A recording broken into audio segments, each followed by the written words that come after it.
Hi, my name is Jane and let's talk about air pollution.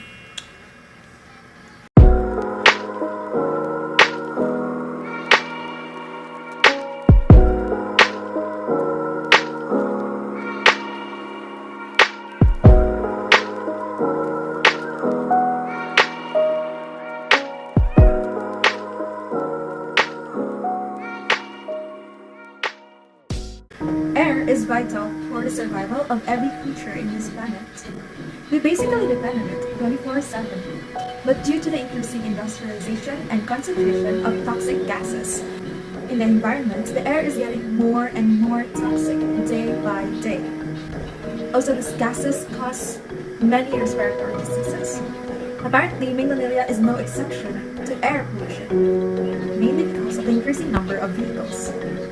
A car emits toxic compounds. The fuel burns, nitrogen and oxygen react with each other and form nitrogen oxides, and vehicles are major contributors to this pollution, producing significant amounts of hydrocarbons, nitrogen oxide, carbon monoxide, and other forms of pollutants. In 2013, transportation contributed more than half of the carbon monoxide and nitrogen oxide and almost a quarter of the hydrocarbons emitted into our air.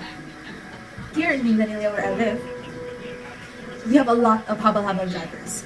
Habal-habal is a local dialect for motorcycle taxis or motorcycle for hire, which means sitting close together.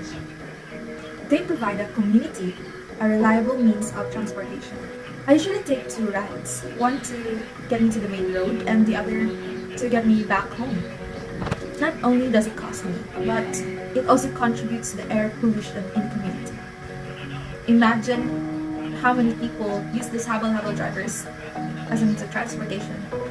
Manila is prone to traffic since it's a highway, which means more vehicles pass through the road and get stuck, while their exhaust gas spreads into the environment. Aside from that, because of the underworld and the snow world that was recently constructed, we get more locals and foreign tourists who travel with their private vehicles, adding to the amount of exhaust emissions. These vehicles are causing greenhouse effect, which leads to global warming. Also, it increases the temperature of the Earth's surface so much that the polar caps are melting, and most of the UV rays are easily penetrating the surface of the Earth. Air pollution has many bad effects on the health of people as well. It causes many skin diseases and respiratory disorders in human beings. Plus, it causes heart disease too. Air pollution causes asthma, bronchitis, and other diseases. The question is, how do we reduce air pollution? It's no surprise that thousands of solutions are proposed to address the threats of air pollution. We have laws like Clean Air Act, programs like reforestation, environmental campaigns on social media, and a lot more. These are big steps that take time, effort, and not to mention money. Well, as individuals, we can make a difference through our own ways. I believe to contribute to the reduction of air pollution, we should start by changing our routines and behaviors. We could start by using bicycles to reduce carbon emissions, becoming a plantita or plantito, produce more clean air, regularly conducting emission tests, or buying cleaner gasoline to reduce dirty exhaust. These are just small steps, but together we can make a difference. The first step is to be an environmental role model,